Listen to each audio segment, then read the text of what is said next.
C'est 23. Nouvelles technologies, univers numérique et innovation. Voici une tasse de tech avec Alain McKenna et Pascal Forget. Et bonjour tout le monde, bienvenue à une nouvelle édition d'une tasse de tech, la balado techno la plus, je veux pas dire vieille, mais certainement une des vétérans du secteur de la balado techno. Alain McKenna ici avec Pascal Forget. Salut Pascal! Bonjour Alain, content de te parler. On a pris une petite pause avec la semaine de relâche. Là, on se retrouve pour parler de techno. Il y a beaucoup de choses qui se sont passées. Bien hâte de raconter ça avec toi. Très vrai. Moi, j'en ai profité pour passer une petite COVID familiale, donc c'est une pause nécessaire, mais c'était pas rien de grave, évidemment, mais c'est la nouvelle réalité, n'est-ce pas, quand ça arrive, on sait quoi faire maintenant, mais ça exige de se débrancher un peu de temps en temps. Est-ce que tu nous présentes, nous remercies, nous salues nos commanditaires, Pascal? Avec grand plaisir, Alain. On va remercier TELUS, Planob, Jura. Si vous aimez le café, vous aimerez la Jura E8, qui est une machine entièrement automatique qui permet de transformer du café en grain ou pas, en boisson caféinée ou pas de votre choix, avec du lait ou non. Tout ça avec un seul bouton. Vraiment sympathique. Il y a un écran qui permet de choisir facilement sa boisson. On peut choisir la quantité précise de lait, d'eau ou de café qu'on veut, la force de son café, par exemple. Il y a un filtre intelligent pour faciliter le nettoyage, pour pas qu'il y ait de tartre qui s'accumule dans le réservoir. Vraiment fun. Le mécanisme à lait aussi, un petit nettoyage avec les enzymes. Et si jamais vous passez dans le coin de la salle de montre de Edica, qui distribue les machines au Québec, allez jeter un coup d'œil, ils vont vous offrir un café et vous allez voir que c'est comme un puits de Formule 1 et c'est très sympathique. Plan Hub, en passant, qui vaut la peine d'être visité régulièrement. Maintenant que le CRTC a annoncé, il n'y a pas tellement longtemps, il y a moins de 10 jours, là, que les prix de gros allaient être revus du côté de l'Internet résidentiel pour être rabaissés à ce qu'ils étaient avant qu'ils soient remontés. Donc, il y aura peut-être des fournisseurs qui vont vouloir revoir à la baisse le prix de leur service Internet pour la maison. Allez jeter un coup d'œil de temps en temps parce que ça risque de bouger rapidement dans ce marché-là. Ben oui. Puis si je peux me permettre, Alain, le conseil qu'il faut répéter aux gens, c'est n'hésitez jamais, jamais à composer le 611. Ah, il faut, ben oui. Ah oui, c'est quoi le 611? Ben, c'est le numéro de votre opérateur cellulaire. Puis demandez-leur à quel rabais vous avez le droit, quel forfait, comment ça peut baisser. Moi, j'ai appelé, ça m'a coûté 10 $ de moins par mois, ils m'ont augmenté ma vitesse, puis j'ai un nouveau modem inclus. Fait qu'à chaque fois que j'ai appelé, ça prend quelques minutes, vous n'avez pas besoin de vous engueuler. Non, on le souhaite pas. Non, c'est drôle, les gens s'imaginent qu'il faut être très agressif. J'imagine que ça doit marcher mieux, mais tu n'as pas besoin. Tu as juste besoin de dire c'est quoi les promotions, c'est quoi les services, qu'est-ce que j'ai, est-ce que j'ai droit à un nouvel appareil, est-ce que j'ai fini de payer un appareil, mon tarif va, ben non, on va vous baisser votre tarif, et voilà. Très toujours avantageux. Une tasse de tech, la balado qui vous fait économiser des sous ou augmenter votre vitesse de votre forfait. Ben, pourquoi pas? Je veux dire, on est là pour ça, c'est un service public quand même, c'est à ça que ça sert. On va parler d'actualité, parce qu'il y en a eu beaucoup, tu le disais tantôt, juste pour rappeler que les actualités d'une tasse de tech sont présentées par InfoBref. Si vous voulez savoir chaque matin ce qu'il y a d'important dans l'actualité, abonnez-vous à l'infolettre matinale InfoBref. Chaque jour, l'essentiel des nouvelles dans votre boîte de courriel. Essayez ça, InfoBref matin, c'est gratuit, infobref.com. Visitez ça. C'est aussi un endroit où de temps en temps, je fais des essais de produits. Donc, c'est là où j'expose davantage mon expertise en bidouillage de gadgets. Je ne sais pas comment dire ça autrement, mais ça arrive. Parlant de gadgets, oui, ça a fait jaser, hein, ça, dans les derniers jours. Le fameux Space Function, je ne sais pas comment il l'appelle, là, de l'appareil photo des téléphones Samsung. Space Zoom, voilà. Le Space Zoom qui serait en fait un petit peu une façon pour Samsung de tricher, là. Ben oui, et c'est très, très drôle parce que j'ai vu ça apparaître dans son dernier Galaxy S23 Ultra. Samsung a annoncé son Space Zoom qui permet de prendre des photos superbes de la Lune. Et il y a quelqu'un qui s'est amusé sur Internet à prendre une photo d'une image qui avait été volontairement floutée. Donc, c'est une image qui était floue au départ. Il l'a pris avec le Galaxy S23 et mystérieusement, les cratères de la Lune sont apparus sur la photo. Ils sont étonnamment trop nets, ben oui, c'est ça. C'était trop net. L'appareil n'a pas seulement pris plusieurs photos, combiné les détails pour s'assurer d'avoir le meilleur de plusieurs photos, préciser la... Non. Il a inventé les détails qui n'étaient pas sur la photo de la Lune, floutée volontairement original. Donc, le mini-scandale, ou du moins ce qui fait jaser, c'est est-ce que c'est légitime ou non. On sait que depuis des années, on en parle, les capacités des appareils photo de téléphone dépassent grandement les capacités physiques de l'appareil. Ils ont des petits capteurs, ils ont des petits objectifs et pourtant ils prennent des photos très similaires à celles des appareils beaucoup plus gros, avec des beaucoup plus gros capteurs. C'est parce qu'on utilise le traitement des données, on combine plusieurs photos, on annule le flou, on utilise l'intelligence artificielle pour raffiner les traits de quelque chose qui fonctionne. Ça nous aide à tirer la plus belle photo dans des circonstances qui ne sont pas faciles. Mais là, dans le cas de la photo de la Lune de Samsung, on triche pas mal. On ajoute des détails. On prend des photos d'une Lune qu'on a mis dans son intelligence artificielle. Si vous regardez, il y a toute une saga là-dessus sur Reddit. C'est un type qui s'appelle iBreak Photos. Non, où il break des téléphones, c'est ça, là? Exactement. Parce que s'il break des photos, moi, ça m'a rappelé la saga du mode lune du P30 de Huawei, qui avait sensiblement la même possibilité. Les photos de la Lune étaient très, très belles, mais tu soupçonnais qu'il y avait des petits détails, probablement. Il se passait des choses en arrière-plan. Ben oui. C'est ça. Donc, on ajoute des informations qui n'existent pas. Si le ciel est nuageux, on peut prendre une belle photo de la Lune, mais on n'aura pas les cratères extrêmement détaillés. C'est pas possible, à moins qu'on mette un calque de la Lune par-dessus. C'est la magie de la photo computationnelle, c'est comme ça qu'on l'appelle. Computationnelle, je sais faut le traduire. Juste que ça en français, mais en anglais, c'est computational photography. Voilà. C'est plus de la photo argentique, c'est vraiment du traitement de données. Et moi, ce que je me dis, c'est peut-être pas, moi, je pense pas que c'est un scandale en soi. Les gens prennent des belles photos, c'est ce qu'on veut. Mais la question, c'est qu'est-ce qu'on veut comme photo? Est-ce qu'on veut des photos parfaites? Ou des photos réalistes? Est-ce qu'on veut des photos où on va voir les petits boutons dans le visage, on va voir les grains de la peau, on va voir les ombres, ou on va voir une espèce de version améliorée, bonifiée de la réalité, où tout le monde va avoir les dents droites, les sourires parfaits et jamais de couette de travers? Ouais. Il y a une question de légitimité et d'authenticité, effectivement, qui est remise en question, en fait, par ces outils-là. Oui, puis on voit les filtres, la popularité des filtres sur Instagram. Voilà. Je vois les gens, ça n'a même plus l'air de personne, c'est des mangas. Et là, les gens s'inquiètent, ils se font faire des chirurgies plastiques pour ressembler à cette image très déformée, de plus en plus déformée de la réalité. Je suis un peu troublé par ça, c'est très drôle, il faut réfléchir là-dessus. À juste titre. De mon côté, je commence avec une mauvaise nouvelle pour bien des gens qui prolonge en fait le climat qu'il y avait depuis quelques mois là, dans le secteur des technos. Meta, la maison mère de Facebook, annonce de nouvelles vagues de coupures qui est en 2 temps. En fait, on parle de 15 000 postes en tout qui vont être abolis. Il y en a 10 000 qui sont des postes, des emplois en fait, qui vont disparaître. Et il y a 5 000 postes vacants qui vont être éliminés, donc qui ne seront pas comblés, pour un total de 15 000 sièges qui disparaissent au sein de Meta. C'est fou parce qu'avant Noël, ils avaient annoncé 11 000 coupures. Et tout ça ensemble, ça représente le quart de tous les employés de Facebook et Meta là, depuis qui a disparu, donc en dedans de 4 ou 5 mois environ. Signe que il fait pas très beau dans les technos en ce moment. C'est un peu bizarre parce que en gros, là, c'est pas comme si Facebook faisait pas d'argent. Je veux dire, les résultats trimestriels sont très positifs, mais on exige de ces entreprises-là un rendement impossible à soutenir, une croissance continue du chiffre d'affaires dans un marché qui est de plus en plus mature. Hein. Facebook, on le sait depuis des années, disons que ça plafonne à un petit peu plus de 2 milliards le nombre d'utilisateurs. Donc, nécessairement, les produits qu'on peut en dériver, à un moment donné, atteignent aussi leur plafonnement. Et on continue de pousser là-dessus. Chez Meta, on dit vouloir améliorer la performance financière, justement, et que ces postes-là qui vont être éliminés, ce sont surtout des postes intermédiaires de cadres qui sont un peu redondants. On veut aplatir l'organigramme, c'est-à-dire créer moins d'échelons dans la chaîne de structure, dans la chaîne de commande ou dans la structure, en fait, de l'organisation. Il y a des dossiers, des projets, des éléments qui étaient en développement, qui étaient peut-être moins rentables, qui vont aussi être éliminés.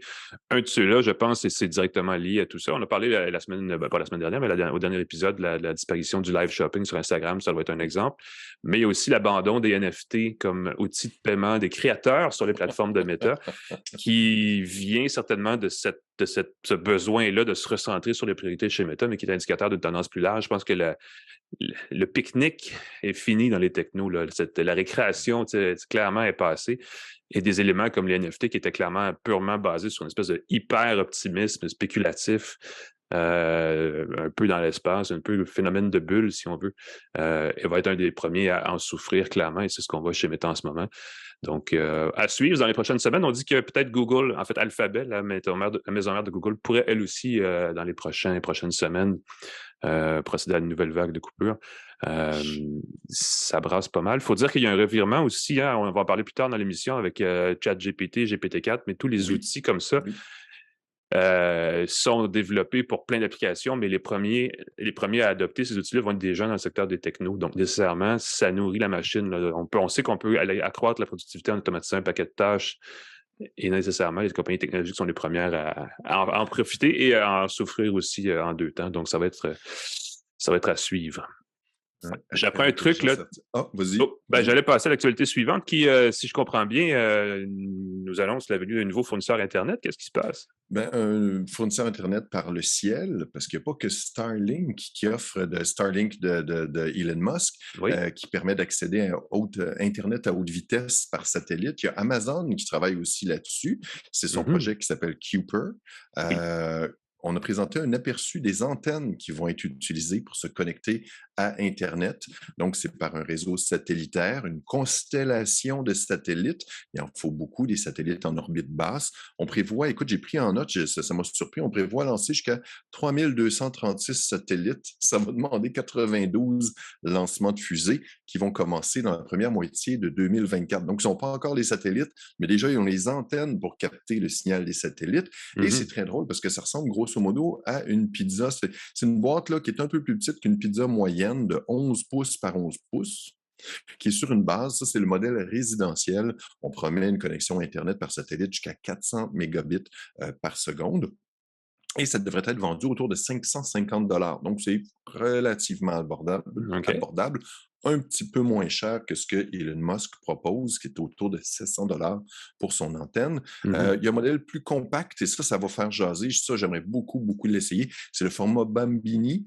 Donc, c'est la pizza moyenne, c'est le format Bambini. C'est vraiment basé sur la terminologie de la pizza. Non, mais c'est moi. Non, c'est moi qui ai inventé toi, ça. okay. Hein. C'est moi qui ai fait ça. J'ai vu ça. J'ai dit, c'est une boîte de pizza sur un poteau. Là. Il y a pas de... c'est une petite boîte à pizza sur une poteau. Très facile à visualiser. C'est 1 pouce d'épais, 7 pouces de côté, 7 pouces par 7 pouces. Ça pèse 1 livre et ça permet d'avoir 100 mégabits par seconde. Tu mets ça sur une table de pique-nique au milieu un peu mobile, bois, de la forêt, et tu as quelque chose qui permet de connecter. J'ai bien hâte de voir l'autonomie, tout ça avec une pile, comment ça va prendre de courant pour tout ça, mais en camping motorisé, c'est assez facile. J'allais dire, on sous-estime la population qui vit dans des véhicules récréatifs ou qui vit cette espèce de style de vie nomade qui aurait besoin d'un service comme celui-là. C'est pas pour rien parce que Starlink a aussi un service spécifiquement dédié aux véhicules récréatifs. Donc, on voit que Amazon a pris des notes. C'est ça, ils l'ont rebaptisé, là, c'était pour les véhicules mobiles, mais ils l'ont rebaptisé genre mobile plus vague, parce qu'ils se sont rendus compte probablement que les gens l'utilisaient de plusieurs façons. Et il y a un modèle plus costaud, peut-être pour les condos, pour les logements avec plus que plusieurs personnes, qui va permettre 1 gigabit par seconde, donc 1000 mégabits par seconde, 19 pouces par 30 pouces, plus costaud. Leur objectif était d'avoir des antennes à moins de 500 $, moins de 700 canadiens. Ils vont commencer, comme je l'ai dit, à lancer les satellites dans la première moitié de 2024. Le service pourrait commencer à être offert fin 2024, j'imagine, si tout va bien. Il n'y a pas de détails sur le prix de l'abonnement. J'imagine qu'Amazon va vouloir pousser fort sur les prix d'Elon Musk. Et c'est très drôle parce que Starlink, j'ai reçu un courriel, une promo qui offrait son service résidentiel à moitié prix pour l'antenne, 350 $, et son service toujours à 140 $ par mois. Donc déjà, là, je pense que Elon Musk ou Starlink essayaient de prévenir les annonces d'Amazon en disant finalement, notre antenne n'est pas si chère que ça, on l'offre à moitié prix. J'espère que Télésat et son service et Léo vont finir par voir le jour de ce côté-ci de la frontière, parce que ça serait le fun d'avoir un fournisseur local dans ce marché émergent de l'Internet par satellite, effectivement. Parlant de marché émergent, il y a des nouveautés qui s'en viennent du côté de la musique dans les prochaines semaines. Déjà, le 28 mars, on sait qu'Apple va lancer son application de musique classique, 100% dédiée à la musique classique. Et il y a du nouveau aussi du côté de Spotify qu'il va bien falloir qu'ils finissent par sortir leur service Hi-Fi dans les derniers jours. D'ailleurs, la direction de Spotify a confirmé que ça s'en venait sans trop dire quand, mais on sent que c'est bientôt. Le service Hi-Fi qui a été annoncé en 2021 déjà et qui devait fournir un service, en fait, un débit musical comparable à celui d'un CD, d'un disque compact. Donc, je pense que c'est 44 000 Hz ou 44 000, quelque chose comme ça, là, en termes de fréquence. Et ce qui est arrivé entre-temps, c'est que Apple a lancé sa propre version sans compression musicale sur Apple Music, a offert aussi l'audio, le son spatialisé, l'audio spatial. Amazon aussi fait c'est pas de l'audio spatial, mais c'est la même chose, c'est avec Dolby, ça s'appelle audio Ultra HD ou quelque chose comme ça. Donc, les services musicaux de haute qualité sont présents. Spotify, clairement, s'est fait dépasser et là, il préparait une suite à ça, Spotify Hi-Fi, qui pourrait, j'imagine, être rehaussé pour inclure le sans compression. Là, ça ne doit pas être très, très sorcier. Évidemment, ce qui embête les gens chez Spotify, parce que contrairement à Apple ou Amazon, Spotify ne fait qu'offrir de la musique. Ils ne vendent pas d'appareils. Il n'y a rien à côté qui fait beaucoup d'argent pour les aider à, disons, faire le plus profitable. Donc, ils doivent trouver la formule financière qui va à la fois faire leur affaire, faire l'affaire des abonnés. Est-ce que ça va coûter plus cher, comme le fait Tidal avec son Tidal Hi-Fi? Si ça arrive, ça risque de ne pas être un très gros succès, parce que je ne pense pas que les gens qui écoutent avec des écouteurs achetés chez Walmart dans l'autobus ou dans le métro leur musique ont nécessairement la quincaillerie nécessaire pour que ça fasse une différence, la qualité audio entre du 328 kilobits et d'autres choses. Donc, ça va être intéressant de suivre ça de ce côté-là. Du côté d'Apple, ce qu'on va voir, c'est le 28 mars prochain, Apple Music Classic, une application qui va être téléchargeable à même le App Store et qui va évidemment probablement coûter autre chose que juste l'abonnement à Apple Music. Les détails, d'ailleurs, il va falloir les savoir. Ça va être annoncé d'ici là. Pour l'instant, ce qu'on sait, c'est que c'est une application à part qui va être dédiée. En fait, c'est une entreprise qu'Apple a achetée en 2021 qui s'appelle Prime Phonic, qui était spécialisée, qui avait déjà ce service spécialisé en musique classique, qui a été revampé, évidemment, pour être adopté aux couleurs de la grande famille Apple. La grosse différence, en fait, c'est que comme la musique classique n'a pas un modèle de commercialisation ou de mise en marché, ou peu importe comment vous voulez dire ça, mais qui est similaire à la musique pop, à la musique qu'on écoute à la radio, puis ainsi de suite. Évidemment, la façon dont ce contenu-là est proposé dans l'application va différer. Entre autres choses, le moteur de recherche n'aura pas la même façon de fonctionner. La recommandation de contenu ne sera pas basée sur les mêmes critères. Et les listes de lecture recommandées vont être créées par des humains. En tout cas, vont être créées d'une façon différente de celles créées par les gens qui travaillent chez Apple Music. Donc, ça va être à suivre. Ça va être offert partout dans le monde, ça, il n'y a pas de doute. Reste à voir la formule exacte, comment elle sera combinée à ce qui est offert actuellement. Et on présume, parce que c'est très important, que l'audio spatial, justement, va être inclus parce que il n'y a rien comme écouter de la musique de chambre comme si on était dans la chambre, n'est-ce pas? Et c'est un peu ça qu'offre ce genre de musique-là. Oui, ça, je pense que d'écouter comme si on était dans une salle de concert ou dans la chambre, ça peut être très, très chouette. Mais oui, on annonçait ça. Puis j'ai vu, Alain, écoute, qu'il n'y aurait pas de frais supplémentaires pour les utilisateurs. C'est une application distincte. Ah oui, tant mieux. Alors. Pour la musique, mais ce que je comprends, partout, il n'y avait pas de frais supplémentaires. Mais étrangement, ça va être une application distincte, probablement justement pour faciliter la recherche des morceaux par compositeur, comme chef d'orchestre, comme numéro de catalogue de musique. C'est ça, je pense, la difficulté pour les amateurs de trouver.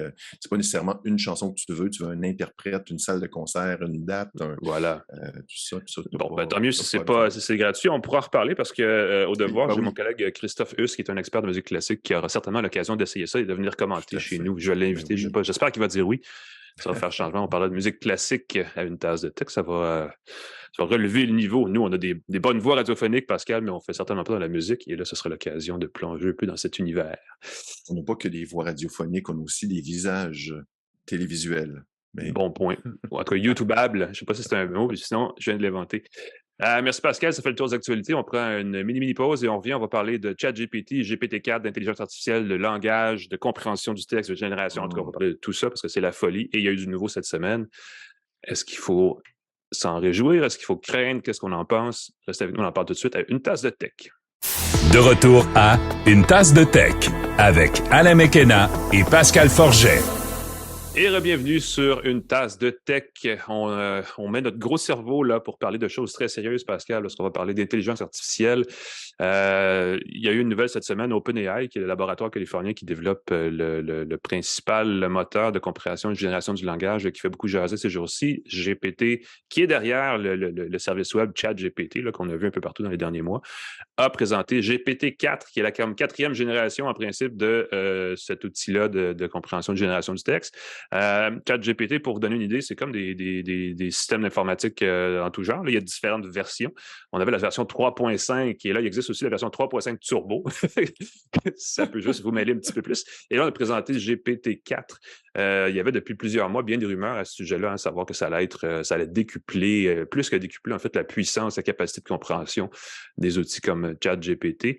Pour l'instant, ChatGPT reste sur 3.5, donc il n'y a pas de mise à niveau instantanée. Il faut être client de la version Plus, donc il faut payer pour avoir accès à la plus récente version de l'outil, qui est quand même une belle amélioration là, par rapport à la précédente.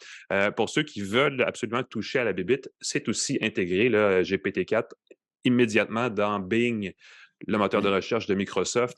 C'est sur invitation pour y accéder, mais c'est pas très compliqué, c'est gratuit. On se met sur la liste et éventuellement on est accepté. Ça permet de poser des questions à Bing qui nous répond en deux façons, avec une liste de sites web comme dans le temps, en fait, comme la plupart du temps, et avec aussi cet agent conversationnel, ce chatbot, comme on dit en France, qui permet d'avoir un certain dialogue. Ce qu'il y a de bien avec la nouvelle version de GPT-4, c'est qu'on passe, en termes de compréhension et de génération de langage, on passe d'une longueur maximale de 3000 mots à une longueur maximale de 25 000 mots. Donc, c'est presque 10 fois plus. Ça fait qu'on peut poser une question, et même plus qu'une question, mais très, très complexe, et l'outil, à l'inverse, peut nous répondre sur à peu près l'équivalent de la moitié d'un roman. C'est quand même beaucoup, 25 000 mots. Ça ne veut pas dire que ça va arriver, mais ça veut dire que c'est possible. Il y a aussi la possibilité de poser des questions, en fait, d'offrir du contenu à ChatGPT sous forme de texte et d'images. Donc, on peut intégrer des images et ChatGPT va interpréter ce qu'il y a à l'image pour nous aider. Par exemple, qui a fait cette peinture? Et là, si on met une photo d'une œuvre de, par exemple, Picasso, ben, elle va probablement dire, espérons qu'elle va dire Picasso, parce qu'elle n'est pas 100% toujours sur la coche, mais quand même, c'est un peu ça l'idée. À l'inverse, elle répond seulement strictement en texte. Il n'y a pas de génération d'images. Il y a évidemment, dans le cas de Bing, je crois, il y a une synthèse vocale aussi. Donc, elle peut répondre vocalement, mais toujours à base de texte, on se comprend. On dit que que GPT-4, pardon, est 40% plus susceptible de fournir des bonnes réponses, des réponses factuelles à des questions précises. Évidemment, la base d'entraînement demeure limitée là, dans le temps. Il n'y a pas d'actualité brûlante avec ces outils-là, mais de façon générale, a des réponses à des questions assez précises. Et on dit que le risque de générer du contenu malicieux ou des choses qui seraient nocives est réduit de 80% par rapport à GPT 3.5 ou GPT 3, dépendamment comme vous le voulez. C'est parce qu'on ne sait pas vraiment à quel point c'était un gros problème avant, donc on présume que c'est beaucoup moins quand c'est 80% moins gros, mais c'est peut-être encore très gros, on ne le sait pas trop. Évidemment, des petits coquins vont vouloir déjouer le système et vont vous présenter dans les prochaines semaines, comme ça a été le cas avec le New York Times et d'autres, des situations où « Ah non, l'intelligence artificielle m'a dit que j'allais mourir » et des choses comme ça, alors que c'est strictement un miroir évolué de ce qu'on lui propose comme chose. C'est clairement juste un outil de texte. Pour moi, c'est un Wikipédia sur les amphétamines. Il n'y a pas un robot qui va sortir du placard et venir vous puncher en plein visage parce que vous lui avez demandé quelque chose d'insultant. Donc, évidemment, le niveau de capacité de cet outil-là à vous répondre dépend de votre niveau de capacité à lui proposer des sujets ou des questions conséquentes qui sont d'un certain niveau. Et en lien avec ça, Pascal, je vais juste faire la parenthèse, puis tu me diras ensuite ce que tu en penses, mais dans la foulée de l'annonce de GPT-4, d'un côté chez OpenAI, Google, qui est clairement son concurrent, a annoncé, ben oui, parce qu'ils sont finalement, ils essaient de rattraper leur retard. Parce que tu sais, la réponse à ChatGPT avant Noël chez Google et chez Facebook, c'était Ah, mais nous aussi, on développe un outil qui est déjà pas mal meilleur, mais on ne voulait juste pas vous en parler. Tu sais, c'est un peu comme il y avait un petit côté passif-agressif. Là, Google, finalement, passe à la vitesse suivante et intègre une intelligence artificielle similaire à ChatGPT dans ses outils de Google Workspace. Donc, dans Gmail, dans Google Docs, dans Google Sheets, qui est, je ne sais plus comment ça s'appelle en français, je veux dire un tableur, mais ce n'est pas ça le nom, là, et Google Slides, donc l'outil de présentation. Dans tous les cas, on pourra demander, il suffit d'entrer un mot-clé et va se générer automatiquement un texte un brouillon de texte basé sur ce qu'on lui demande. Genre, je dois écrire sur les Réponse à mon changements climatiques. propriétaire, C'est pas c'est ça. c'est pas une super belle information. Mais bon, et là, il va nous détailler ce que c'est dans le temps. Et là, on pourrait évidemment, à partir de là, personnaliser, corriger s'il faut, puis ainsi de suite, puis avoir un document complet terminé. Moi, ce que j'aimerais, parce que c'est ce que Google promet, et je vais devoir l'essayer, c'est que dans Google Slides, on va pouvoir créer une présentation de plusieurs diapos et automatiquement, le texte et les images vont être générés par Google. Donc, ça, Oh. c'est vraiment un bel outil où tu dis, ben, je dois faire une présentation sur les résultats de mon entreprise ou sur l'évolution du marché de mon entreprise. J'ai besoin de 15 minutes de slide, donc j'ai besoin d'à peu près de, je sais pas, une vingtaine de diapos. Et là, pouf, automatiquement, elle va faire le gros de la job. Et ça, pour moi, ça a vraiment beaucoup de valeur en entreprise parce que c'est un outil de productivité qui va vraiment faire sauver un paquet de temps à un paquet de monde. Et je le vois de façon très positive de ce côté-là. Il y a aussi l'intégration de l'intelligence artificielle de Google dans Google Meet, l'application d'appel vidéo qui va permettre de créer des fonds d'écran virtuels personnalisés et qui va aussi faire le procès verbal de ce qui est discuté là, pendant la conversation. Ça, c'est assez bien. Procès verbal, là, je vais vous le dire en gros, déjà dans l'enregistreur vocal sur le Pixel 7, et probablement le Pixel 6 aussi, mais je ne l'ai pas essayé sur ce téléphone-là. On peut enregistrer une conférence, une entrevue, n'importe quoi, et automatiquement, la transcription écrite se fait et c'est super précis. Oui. Moi, c'est devenu mon service de facto là, que j'utilise quand je fais des entrevues avec des gens pour le travail. Et il n'y a à peu près jamais d'erreur, même avec un gros accent, même avec un micro, avec quelqu'un sur scène loin devant. C'est vraiment surprenant. Donc, on a probablement juste intégré ça à Google Meet, ce qui n'était pas un gros effort, mais qui aurait dû être fait il y a 1 an. Là, malheureusement, on a l'impression qu'on le fait un petit peu en retard. Mais Google, effectivement, avait déjà ça en poche. Longue histoire courte, Pascal, je te pose la question, est-ce que tu penses qu'on va assister à une vague massive de mise à pied à cause de chez GPT-4? Moi, je pense pas. La question, Euh, moi, je pense que ça va bouger beaucoup de choses, par exemple, au niveau des c'est entreprises, clair. parce que au lieu d'engager quelqu'un pour rédiger du contenu promotionnel, tu veux envoyer un message Facebook par jour.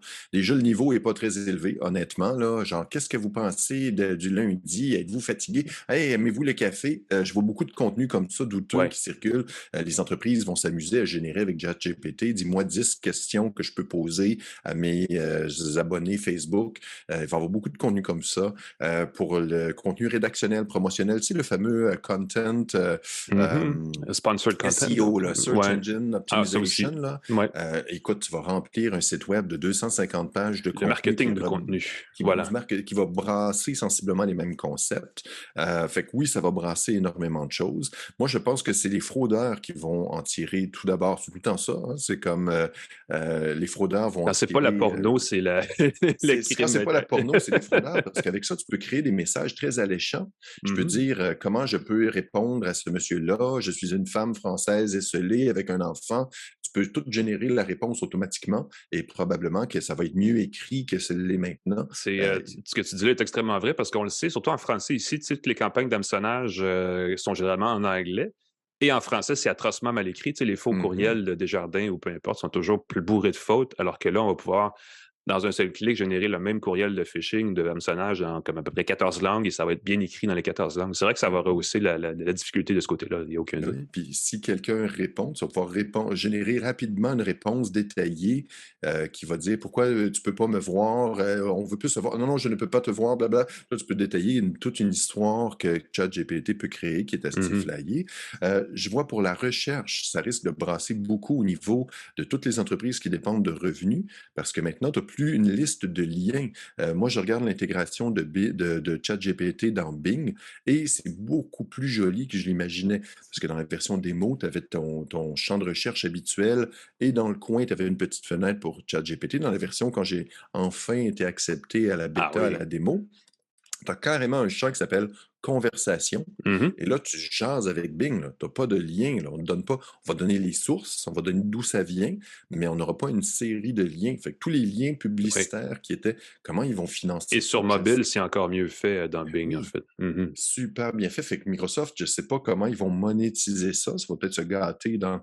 Peut-être voir des panneaux publicitaires, des pop-up, des trucs qui vont s'ajouter au fil des prochaines semaines. Et ce Voilà. que j'ai remarqué aussi dans l'intégration de ChatGPT dans Bing, c'est que tu as la possibilité d'avoir un style de conversation plus créatif, plus équilibré ou plus précis. Mhm. Fait que si tu veux vraiment des faits, des trucs techniques, tu peux y aller. Sinon, il va te répondre de façon plus joviale, plus conviviale et tout. Je trouve ça assez impressionnant. J'ai pas encore fait beaucoup de recherches là-dessus, mais de se faire donner une recette de gâteau au chocolat au lieu de se faire donner un lien vers Ricardo, ça va peut-être tuer Ricardo, là. Ça va peut-être faire mal à Oui. Ricardo. Ben, c'est un bel exemple, parce que c'est un exemple que j'utilise beaucoup aussi parce que ces applications-là peuvent fournir sur mesure des recettes. Et Ricardo, c'est un cas très spécifique où c'est genre 15% du web québécois un samedi parce que tout le monde cherche une recette pour souper. Mhm. Et c'est effectivement un modèle d'affaires qui pourrait être à risque quand tout dépend du nombre de clics générés par les recherches Google, là, définitivement. Ouais. Puis quand tu parles de mise à pied, je pense aussi aux créateurs de contenu, entre guillemets. On a parlé des publicitaires et tout, mais tous ceux-là, moi, j'ai vu des vidéos sur YouTube, là, puis j'ai dans la même journée un texte qui était écrit, puis je me disais, c'est pas un humain qui a écrit ça se peut Mhm. pas, là. Mais quelqu'un a écrit une vidéo sur Tom Cruise, puis il parlait du film Mission Impossible Conséquence. Mission Impossible, Ouais. c'est Fallout Mhm. synonyme. Il a créé Mal puis là, traduit. tu fais Ouais, OK, ouais. il a mal traduit, il a mal adapté. Puis il disait que Tom Cruise, pour faire le film, a fait 3 mois d'entraînement pour avoir une licence pour piloter un ventilateur. Ventilateur? C'est comme, OK, puis là, tu avais des images d'hélicoptères à l'écran. Fait que là, je me dis, dans 5 ans, ça va carrément être la vidéo en entier qui va être créée. Ça va être des gens qui vont faire n'importe quoi. Fait Mhm. que ça risque de brasser beaucoup de choses, mais je me permets d'être rassurant en me disant que c'est peut-être comme l'arrivée de la calculatrice. Quand on a dit, OK, les gens utilisent la calculatrice, on va s'en servir, on va t'apprendre à compter, puis une fois que c'est fait, ben, pourquoi se casser la nénette à faire des longues multiplications à la main quand on peut demander à la machine de le faire? Et on espère que ça va servir d'assistant, de guide, et que ben, c'est sûr que quelqu'un qui va faire un texte uniquement en générant ChatGPT. Et c'est très drôle parce que quand ChatGPT 4 est sorti, je venais de livrer un article sur ChatGPT Ouais. et puis j'avais demandé à ChatGPT, je me disais, ah, moi, le concept, je n'allais pas faire ça, mais je me dis, il faut que je demande à ChatGPT de prendre la demande de la rédactrice et de générer le texte, juste voir qu'est-ce Pour que ça comparer donne. déjà, ben oui. Et je me dis, OK, j'ai encore quelques années pour pouvoir rédiger des textes Oui. Ben, parce je que veux le dire, texte marchait. moi, je veux dire, les journalistes qui Mais s'inquiètent n'ont pas lieu de s'inquiéter s'ils font du bon travail parce que c'est clair qu'on n'est pas encore rendu au niveau de subtilité dans le texte et tout ça là, qui permettrait de il remplacer. manque un petit quelque chose. C'était un peu plus technique, c'était un peu redondant, c'était un peu bizarre. La formulation était humaine. Encore une fois, là, quelqu'un qui lit vite, ça passe super Mhm. bien. Mais c'est Mais, fonctionnel. Mhm. selon moi, rédacteur en chef qui aurait accepté ça, n'a pas lu le texte, c'est Ouais, sûr. on n'est pas à point, mais quand même, c'est un outil qui est utilisable, qui fournit du contenu. Mhm. Dans un contexte, évidemment, où il faut prendre toujours ça avec un grain de sel, parce que ça ne veut pas dire que c'est factuel. Donc, les gens qui veulent vraiment, c'est la vérité absolue sur un sujet, il va falloir quand même effectuer des recherches approfondies à côté. Mais Tout à fait. c'est rien qu'on ne doit pas faire avec Google. On pense que Google a la réponse à tout, hein. On idéalise toujours l'affaire d'avant. Le moteur de recherche Google ou même Wikipédia, c'est pas des sources infaillibles non plus. Donc, on C'est est un ça. peu dans le même esprit, sauf que là, on le formule différemment. On le formule comme si on se parlait, nous, autour d'une tasse de café. Mhm. Donc, oui, ça soulève d'autres questions, définitivement. Euh, il va y avoir plein de conversations pour ou contre ChatGPT ou pour ou contre GPT-4 à partir de maintenant. Moi, je suis pour. Je Ouais, pense qu'il n'y a rien comme trouver des outils toujours plus performants. Évidemment, ça ne signifie pas que ces outils-là vont être utilisés strictement à bon escient. Donc, il faut toujours regarder ça avec un œil critique. Mais quelqu'un disait récemment, on ne va pas remettre le dentifrice dans le tube, hein, maintenant que ça existe. C'est pas c'est comme si ça. on Mais allait c'est ça. décider que. C'est pour ça que je trouve que la Ouais, question, c'est comme, tu sais, croyez-vous aux extraterrestres ou non? Que tu y crois ou non, ça ne change rien à leur existence ou non. exact. Mhm. Dans ce cas de ChatGPT, est-ce que tu es pour ou contre? Tu peux être pour, tu peux être contre. Ça n'enlèvera jamais son existence. Voilà. Et puis, on est qu'au début, parce qu'encore une fois, celle de Google n'a pas été. Facebook en a une, de Baidu, le géant chinois. Ouais, Euh, supposément qu'ils vont en développer une. J'ai hâte de voir effectivement comment les Chinois vont faire pour copier, n'est-ce pas, parce qu'ils ont tendance à faire ça, ce qui se ben fait oui. ailleurs. Moi, ce que je dis, c'est que tant qu'il n'y a pas une intelligence artificielle comme celle-là qui est capable de faire mon rapport d'impôt, on n'a pas encore atteint le niveau, c'est transformationnel, parce que Ça, ça, c'est bien trop compliqué. il n'y a aucune intelligence artificielle qui peut combattre Revenu Québec et Revenu Canada. Je pense que c'est comme C'est ça que je. génial. Parce que l'intelligence artificielle peut jouer aux échecs, peut jouer au Go, peut battre des champions, mais ne peut pas remplir une déclaration de revenus. Ce Voilà. qui demande, selon moi, toute l'absurdité de comment une déclaration de revenus, c'est quelque chose qui est pour moi insurmontable et C'est un autre niveau volontairement de... conçu pour être le plus obscur possible. Exact. Alors voilà, le point est fait. Maintenant, c'est à votre tour d'aller vous faire une idée. Vous pouvez accéder, il y a possibilité d'accéder à tout ça gratuitement si vous allez aux bons endroits. On mettra peut-être des liens dans la description de la balado après l'avoir enregistré, n'est-ce pas? Nous, on prend une mini-pause parce qu'il faut quand même vider le cerveau de ça et remplir d'une autre information pour la suite. Et le dernier bloc de l'émission sur nos tests produits. Moi, j'ai des écouteurs. Pascal, tu nous présentes de mémoire un clavier, Oui, un monsieur, étui. c'est beaucoup de gens me posent des questions sur la tablette en papier électronique Remarkable, qui est conçue Mhm. pour travailler de façon productive. Qu'est-ce que ça change d'y ajouter un clavier qui vient d'être lancé? Je l'ai Voilà. entre les mains et je vous donne mon avis, mon expertise sur le sujet. Restez avec nous. De retour à Une tasse de tech avec Alain Mekena et Pascal Forget. Et bienvenue à une tasse de tech, dernier segment de l'émission, le segment ludique. Moi, c'est toujours comme les jouets. On sort les jouets à la fin de l'émission et là, on s'amuse. J'ai vu passer l'annonce du lancement du clavier pour la tablette Remarkable. Mhm. Pascal, toi, tu l'as, si j'ai bien compris? Oui, as-tu pensé à moi? Tu as pensé à moi? Parce Ben, que immédiatement, parce que les tablettes e-ink, on sait que tu as un certain fétichisme pour ça. je trouve ça fantastique, le papier électronique, parce que c'est des appareils qui sont doux pour les yeux. Le Mhm. rafraîchissement est plus lent qu'une tablette conventionnelle, mais tu peux écrire en plein soleil, tu n'as pas de reflet. Plus il y a de soleil, plus tu vois bien. Et c'est quelque chose de zen, je trouve, d'écrire avec un écran en papier électronique, consulter du Mhm. texte, lire. C'est pas pour rien que les liseuses sont sur des écrans en papier électronique. C'est doux pour les yeux, c'est le fun. Remarkable, c'est la tablette qui s'est distinguée comme étant celle qui reproduisait le mieux l'expérience du papier. J'en ai essayé d'autres. Elles Mhm. sont super efficaces. La performance est très, très similaire, la réactivité et tout. Mais Remarkable, c'est vraiment concentré sur l'expérience papier. Et là, à ma grande surprise, ils ont dévoilé qu'il y avait un clavier maintenant. Il y a un Mhm. clavier un peu comme le Ah, le type cover de l'iPad, type là. cover du Mhm. iPad qui se glisse par-dessus et qui permet de garder sa tablette Remarkable. Pour ceux qui ne visualisent pas, c'est comme un iPad, mais avec un écran gris et noir, en nuances de gris et noir, très doux, qui fonctionne avec un stylet normalement. Et là, tu branches ton clavier et tu peux taper du texte dans tes notes. Et c'est assez cool comme concept parce que je peux taper du texte et l'encercler, le souligner, mettre une petite étoile à côté, très interactif. L'interface est absolument minimaliste. Ce n'est pas un traitement de texte. On n'a pas encore, et j'aimerais vraiment, vraiment, vraiment ça, qu'il y ait un mini traitement de texte Ah, un peu de mise intégré en forme, là. Mhm. c'est ça, pour peut-être pas de la mise en forme, mais au moins pouvoir peut-être avoir plusieurs blocs de texte, créer des documents séparés, distincts des Ah, dans ce documents sens-là. qui Oui, oui, sont oui. avec. Oui, c'est ça, c'est vraiment pour que t'as des fois, tu veux dessiner et annoter. C'est Mhm. fantastique comme expérience, mais des fois, tu veux seulement écrire un article. Et c'est là que le fun diminue un peu. Je vais me permettre de dire, je trouve que ça tape bien, c'est sympathique, c'est joli, mais le truc qui est particulier, c'est que tu as premièrement une expérience extrêmement minimaliste, là, ceux qui s'attendent à remplacer Word avec ça, c'est que tu ne peux pas exporter le texte autrement que par un courriel. Oh! Tu ne peux pas sauvegarder ton document. Tu pourrais l'exporter dans un PDF avec tes dessins et tout, ce que tu veux peut-être, une image. Tu fais un texte, tu mets des dessins, ta note, tu commentes et tout à la main. Donc, tu as un beau combo.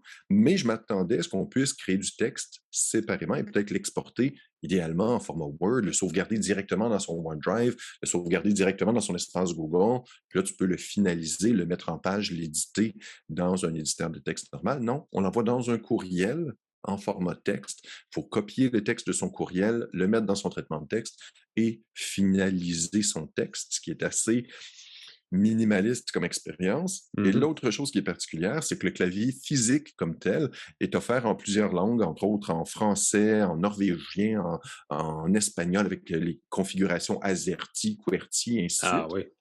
mais pas en français canadien. Donc ça, c'est correct physiquement qu'on ait le clavier Ah, américain. parce que les Français, ils ont le AZERTY, c'est vrai. Le français a AZERTY, mais au niveau logiciel, Oui, de oui, ne pas oui, oui, avoir un oui. clavier avec les accents canadiens, j'ai pas vraiment de problème avec ça. J'ai l'habitude de taper sans regarder. Mais la Sauf qu'au disposition n'est pas niveau la même. logiciel, Mhm. il n'y a pas le clavier canadien-français. Alors, tu as un clavier américain, tu peux taper les accents, mais ça demande des combinaisons de touches qu'il faut mémoriser, qui sont épouvantables. Quand tu as ton doigté, tu essaies de taper ça ne marche pas. Tu n'as pas le clavier canadien-français ou canadien multilingue international que j'utilise habituellement. Ça m'a un peu déçu parce que je commence à taper comme d'habitude. Je suis comme, oh wow, français est supporté. Je regarde français. Pourquoi ils ne me demandent pas les options régionales? Il n'y a pas d'option régionale pour l'instant. Ceux qui nous écoutent de France, vous avez de la chance, ça fonctionne, mais si vous avez besoin d'un clavier français-belge ou français-suisse ou français-Maroc, je ne sais pas, vous n'aurez pas ces options-là pour l'instant. Je touche du bois. C'est Linux qui est derrière Remarkable. Alors, j'imagine que ce n'est pas grand-chose d'ajouter les différents types de claviers virtuels, les claviers logiciels qui sont derrière pour qu'on puisse taper avec un clavier américain standard ou français avec les accents qu'on désire, comme ça. Fait que, autrement, c'est super chouette. Il y a aussi que ce n'est pas donné, ce truc-là. C'est 224 Canadiens. Oh, en plus de la tablette, là. En plus, la tablette est en plus, là, elle est 600 quelques dollars, si je ne m'abuse. Là, des fois, il y a des soldes, mais c'est vraiment ça. Puis on n'a pas notre stylet avec ça. Fait que ça coûte presque pas 1000 dollars pour l'ensemble, mais on n'est pas loin du tout. Il faut être un grand utilisateur. Il faut vraiment prendre beaucoup de notes. Aimer parce que, ça. ouais, c'est ça. Est-ce que ça peut remplacer le papier? Il y a beaucoup de gens qui me disent hey, moi, là, ça prendrait ça parce que je fais beaucoup de notes papier, mais ça en prend des blocs-notes papier. Là, puis le fait qu'on ne puisse pas le clavier partager directement, sauvegarder et exporter le texte directement à un endroit où il pourrait être massé, trituré, bonifié. Je comprends l'approche minimaliste à 100%, qu'on veut peut-être juste faire un premier jet d'un texte, mais ça pourrait être le fun peut-être de mettre des, je ne sais pas moi, entre autres, comment ça s'appelle, le code... des raccourcis type qui permettent d'écrire faire de la mise en page avec des instructions minimales, là, mettre une puce devant un document pour que ça des outils de formatage, déjà, ce serait des options de bien. formatage simples qui permettent de mettre un peu d'ordre dans son texte sans perdre de temps sur la mise en page. On sait que les gens passent 80% du temps à ajuster la police de caractère, puis la taille du caractère, puis les marges versus écrire. Avec Remarkable, tu peux écrire très rapidement, mais je touche du bois pour que rapidement, puis évidemment, je vais vous le dire en jouant, en criant dans le début des nouvelles, de dire « Hey, le clavier canadien-français est arrivé ». Mais en attendant, c'est un pensez-y bien, à moins que vous tapiez qu'en anglais, le clavier n'est pas aussi utile que j'aurais aimé. Dommage, parce qu'il y a il y a fière allure, en fait. Ça a l'air c'est magnifique et en plus, ça a l'avantage de protéger sa tablette Remarkable, ce qui était toujours une petite inquiétude. Moi, je la glissais dans une enveloppe, mais ça protège des deux côtés. Donc, c'est très le fun. C'est chouette. C'est une espèce de cuirette noire ou brune. J'ai la brune, pas le lait. Peut-être préféré noir. Ça fait livre, c'est typique là, des trucs en cuir, là, effectivement. Ça fait un livre. Et on a 3 angles qui sont, c'est comme un petit rabat qui se plie en origami. Là. Ça permet de lire à plat. Ça permet aussi de lire avec un angle pour écrire et un angle plus aigu pour dessiner en même temps. Donc, si tu veux taper et dessiner en même temps, tu as un angle assez aigu. Tout ça avec une espèce d'origami qu'on glisse dans la tablette. Fait que j'aime beaucoup. Je suis super content de l'avoir. Je vais vous tenir au courant. C'est un pensez-y bien. Puis moi, je vous dis, là, les tablettes avec un clavier comme ça, c'est assez magique pour écrire relax. Si j'avais eu le canadien-français, là, j'aurais un petit peu pleuré. Ça aurait complété l'offre. Bon point. Ça m'aurait comblé de bonheur. Merci, Pascal. Oui, moi, je reviens sur un truc qui est apparemment mon thème de l'hiver, là, parce que on a parlé au début de l'année d'un casque. CyberAcoustics, qui est un casque Bluetooth avec un micro intégré, un peu un casque comme les casques de jeux vidéo, en fait, mais vraiment axé sur le travail, télétravail, choses comme ça. Et Kensington, qui est une marque qui, clairement, veut se faire connaître dans le secteur du gadget électronique, vient de m'envoyer ce casque, qui est le Kensington H3000, qui joue à peu près le même rôle que le CyberAcoustics, mais qui est un peu différent aussi. Kensington, c'est une marque qui est très connue dans le monde inter-entreprise, B2B, vend ce casque-là dans les centres d'appel qui sont très, évidemment, intensivement au téléphone la plupart du temps. Là, ils ont en fait décliné ce modèle-là pour le grand public. C'est un casque, donc avec micro, là, vous le voyez pour ceux qui nous regardent sur YouTube, qui est un micro qui est sur une perche essentiellement, qui se porte devant la bouche. Ce que ça permet différentes choses. C'est que, premièrement, quand on relève le micro, ça automatiquement le place en sourdine, donc on peut couper le son facilement quand on est dans un appel vidéo, Zoom, Teams, peu importe. On le rabat et là, on a un micro qui, en plus d'être près de la bouche, donc de bien capter le son, vient avec des algorithmes d'isolation sonore, en fait. C'est qu'on s'adapte au bruit de fond et on le réduit au minimum possible. comme ça vient de centre d'appel, hein, quand on le sait, quand on parle au téléphone avec des services clientèle et qu'on entend la salle derrière, on sait que c'est clairement Oui, oui. un service où il y a plus qu'une personne qui travaille. Et là, ça aide à réduire beaucoup le bruit de fond, à le minimiser quand même assez bien, surtout si vous travaillez à la maison, des choses comme ça, vous avez des enfants ou des gens qui sont près de vous, même dans un petit bureau, dans un service de coworking, là, dans un espace partagé. Ça isole quand même assez bien du bruit de fond. Bon, évidemment, il y aurait aussi un intérêt d'avoir une isolation sonore inversée, là, c'est-à-dire une annulation du bruit pour quand on écoute soit la voix d'une conversation téléphonique ou même de la musique, parce que c'est un Bluetooth assez riche.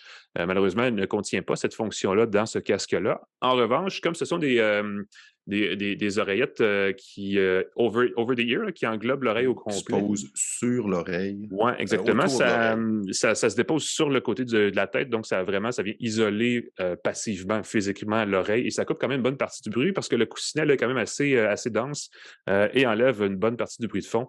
C'est rien comme les casques qui coûtent 3 fois, 4 fois ce prix-là et qui offrent cette annulation du bruit-là. Surtout la nouvelle génération là, qu'on voit depuis l'automne des grandes marques, le Sennheiser, Jabra, tout ça, Sony aussi, qui ont vraiment des algorithmes de sonorisation extrêmement puissants.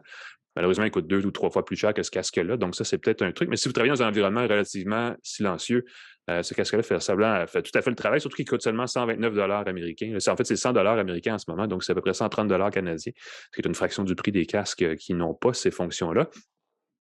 Détail intéressant, 2 choses, en fait. Le micro fonctionne des 2 côtés, donc on peut le porter du côté droit ou du côté gauche sans C'est bien problème drôle. pour les gens qui C'est bien sont le gauchers ou fun. droitiers. Je ne sais pas exactement comment ça fonctionne. Ben Et oui, quand tu prends une tasse de café puis que tu as le micro du côté gauche, si t'es gaucher, c'est pas le fun. Fait que tu peux le voilà. porter de l'autre côté si j'aime ça. Bel exemple. Je n'avais pas pensé à ça. Ben Et oui. il y a aussi sur l'autre oreillette, en fait, des commandes qui ne sont pas tactiles, mais des boutons de commande. Et il inclut un bouton central sur lequel on appuie 2 secondes et il y a une bague, il y a un anneau rouge qui illumine. Et ça, c'est un mode ne me dérangez pas, je suis en Mhm, conférence. Vous savez, des fois, on a des mhm. collègues de bureau, des gens qui travaillent dans la même pièce et qui veulent nous parler sans raison et ils peuvent juste du coin de l'œil voir que on risque de ne pas répondre parce qu'on est occupé ailleurs. C'est un petit détail, mais combien intéressant et pratique quand on est à côté d'autres personnes qui aiment ça jaser à tout bout de champ, parce que ça évite justement de se faire interrompre malgré soi. Je l'ai dit, il n'est pas très cher, 40 heures d'autonomie par charge avec le micro actif et l'insonorisation activée. Je pense que c'est 60 heures si on n'utilise pas le micro, donc juste pour écouter des trucs. Ça utilise Bluetooth 5.2, ce qui est une version de Bluetooth qui est très peu énergivore et ça explique cette autonomie prolongée. C'est dans la moyenne des casques élevés. Là. C'est la moyenne supérieure d'autonomie des casques, de ce genre de casque-là. Il y en a beaucoup qui c'est 25 à 30 heures d'autonomie, donc on est vraiment de ce côté-là bien équipé. Le micro est bon en termes d'élimination du bruit ambiant. Allez pas faire enregistrer une chanson avec ce micro-là. On pourrait même pas faire de balado avec parce que le son reste quand même assez plat. Là. La voix sonne comme dans un téléphone d'une autre époque. Là. C'est rien il y a pas un grand spectre sonore. Là, on va pas vous cacher ça. Donc ça, c'est peut-être un peu moins intéressant. Ça vient avec une pochette, une étude de transport, mais ça reste quand même un gros appareil qui ne se replie pas tellement. Là, on peut évidemment tourner les oreilles à 90 degrés bon, je sais pas pour les gens qui sont DJ de fin de semaine, j'imagine, j'en ai aucune idée, mais ça permet de le ranger à plat. Sauf que ça ne se transporte pas aussi bien que certains casques qui se replient en 2. Je pense, entre autres, chez Sennheiser, on avait un Momentum 3 à un moment donné qui se repliait, qui faisait un petit Ben, étui. regarde, ceux qui regardent, j'ai mon Momentum ici, Voilà, qui se replie sur lui-même qui est pour par faire ailleurs un très espèce de élégant, nœud. un des beaux casques en plus. Ouais. Et pour le reste, pour l'écoute musicale, ainsi de suite, c'est comme il n'y a pas d'insonorisation active, ça reste que c'est pas la meilleure qualité. Si vous êtes très mobile, ça pourrait être il existe mieux, il n'y a aucun doute. Donc, évidemment, si vous parlez beaucoup au téléphone, vous parlez beaucoup dans des appels de travail, de bureau avec une application comme Teams, comme Zoom, comme je veux dire Skype, parce qu'on ne parle plus jamais de Skype. Là. Ben, ça peut être un bel outil, surtout qu'à ce prix-là, où il est, là, c'est pas une grosse affaire, 120 c'est tout à fait abordable. Mais c'est pas non plus la qualité d'un appareil qui coûterait 400-500 $. Donc, c'est vraiment une question de budget, mais bon marché, bon choix, pas rien à dire à part ça. Pour ceux Voilà. qui travaillent à la maison, là, c'est une belle option. Quand tu mets le casque, maman travaille, quand ça t'isole un peu les bruits de la rue, des trucs comme ça. Moi, juste travailler avec un casque d'écoute, ça m'aide à travailler dans ma bulle. Puis d'avoir un micro comme ça que tu peux lever.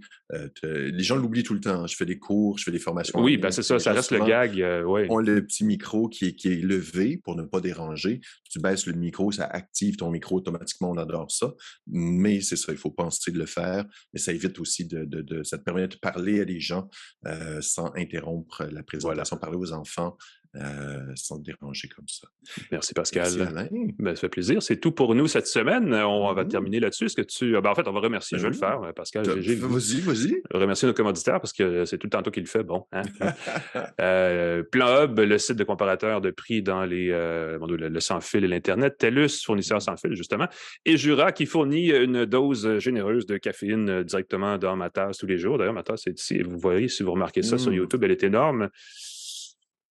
C'est bon, un café de temps en temps. Je ne sais pas à quel point des études se contredisent, mais semble-t-il qu'il y a des bénéfices tangibles pour la santé de boire du café. Donc, ne gênez-vous pas. On remercie C23, le groupe Cogeco, évidemment, l'édition numérique qui partage, qui distribue sur C23 Station FM notre émission.